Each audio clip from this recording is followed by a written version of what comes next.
ભારત દેશના લોકલાડીલા વડાપ્રધાન શ્રી નરેન્દ્રભાઈ મોદીએ ભારત દેશને આઝાદ થઈ 75 વર્ષ પૂર્ણ થયા, તો એના સંદર્ભે દરેક ભારતવાસી આઝાદીનો અમૃત મહોત્સવ છે.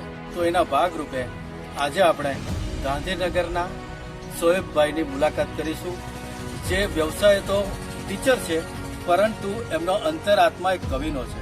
તો આપણે તેમની સાથે 2 મિનિટ વાત કરીશું. શોએબભાઈ, તમારું મૂળ વતન કયું અને તમે ગાંધીનગરમાં છેલ્લા કેટલા વર્ષથી સ્થાયી છો?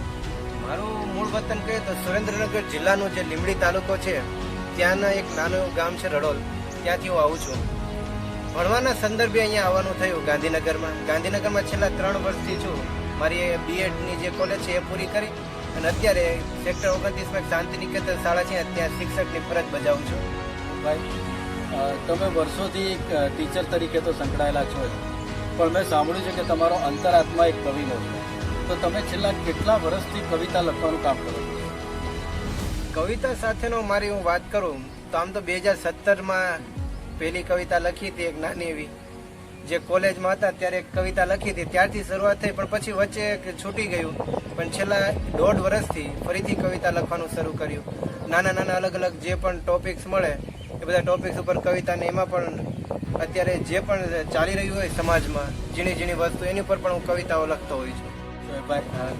અત્યારે આપણે ભારત દેશના આઝાદીના 75 વર્ષ પૂરા થવા આવ્યા છે અને આપણા દેશના લોકલાડીલા વડાપ્રધાન શ્રી નરેન્દ્રભાઈ મોદીએ દેશના દરેક નાગરિકને આહવાન કર્યું છે કે તમે આઝાદીનો અમૃત મહોત્સવ ઉજવો. તો તમે એ વિષয়ে કોઈ કવિતા લખી છે ખરી? જી સાહેબ, આપણા માનનીય જે લોકલાડીલા વડાપ્રધાન મોદી સાહેબે છે જ્યારે અમૃત મહોત્સવની વાત કરી કે આજે આખો દેશના દરેક નાગરિક છે એ અમૃત મહોત્સવની ઉજવણી કરશે, ત્યારે મારો એક અંતર મને કહ્યું કે આની ઉપર તો આપણે કંઈક 2 શબ્દો દેશ માટે, આપણા વતન માટે કંઈક કહેવા જોઈએ. એની માટે મેં કવિતા લખી છે જે હું આપને સંભળાવીશ. આઝાદી આપણને મળી એ બધાને ખ્યાલ છે. આજે 75 વર્ષે આઝાદીને સંપૂર્ણ થશે, પણ આપણામાંથી કોઈ પણ એવા નહીં જેને આઝાદી માટેની શું લડાઈ હતી, કેટલા એની માટે શહીદ થયા, કેટલી કુરબાનીઓ ગઈ છે, એ આપણા ઇતિહાસમાં લખેલી છે પણ કોઈએ જોઈ નથી. પણ આ ઇતિહાસ જે લખાણો છે એ ઇતિહાસમાં એ કેટલો ક્રૂર હશે, કઈ રીતે આપણે આઝાદી મળી એની માટે કેટલી મહેનત થઈ છે, એની ઉપર મેં મારા તરફથી જેટલું બન્યું એટલે એક દેશના એક નાગરિક, એક નવો જવાન તરીકે મેં બન્યું એટલી નાની એવી કવિતા લખી છે જે હું આપની સમક્ષ રજૂ કરી. આઝાદી હુઈ 75 साल की, आजादी हुई 75 साल की, जिसमें जरूरत पड़ी थी हमें भगत से लेके गांधी के विचार की. आजादी हुई 75 साल की, कि झांसी से शुरू हुई थी लड़त जो चली साबरमती घाट तक. झांसी से शुरू हुई थी लड़त जो चली साबरमती घाट तक. सारे क्रांतिकारी लड़ते रहे सीने में अपनी जान तक. कि जिसने अपना लहू बहाया घर संसार जो छोड़ कर आया. जिसने अपना लहू बहाया घर संसार जो छोड़ कर आया. जय हो उस हर एक महान की. आजादी हुई 75 साल की, कि जब आजादी का विचार आया मंगल ने नारा लगाया. जब आजादी का विचार आया मंगल ने नारा लगाया. गांधी ने देश जगाया सरदार ने एक बनाया. जब आजादी का विचार आया मंगल ने नारा लगाया. गांधी ने देश जगाया सरदार ने एक बनाया. आज प्रतिभा है सारे संसार में उस सरदार की.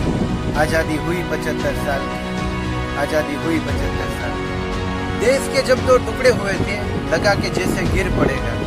देश के 2 टुकड़े हुए थे लगा कि जैसे गिर पड़ेगा, लेकिन इसने उठ दिखाया अपना एक वजूद बनाया.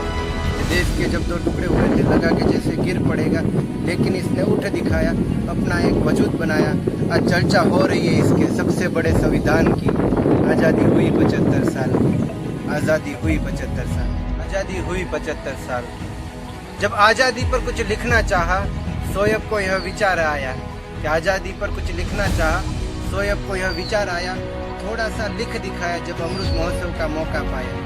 आज़ादी पर कुछ लिखना चाहा शोएब को यह विचार आया. थोड़ा सा लिख दिखाया अमृत महोत्सव का जब मौका पाया. छाती फूली नहीं समा रही इस जवान की. आज़ादी हुई 75 साल की. आज़ादी हुई 75 साल की. જોયું મિત્રો, શોએબભાઈએ એમની કવિતા દ્વારા આપણને આઝાદી વિશેની સંપૂર્ણ માહિતી પૂરી પાડી છે. તો મિત્રો, ચાલો આજે આપણે બધા જ સાથે મળી અને આઝાદીના અમૃત મહોત્સવની ઉજવણી કરીએ. ભારત માતા કી જય, ભારત માતા કી જય, ભારત માતા કી જય. વંદે માતરમ, વંદે માતરમ,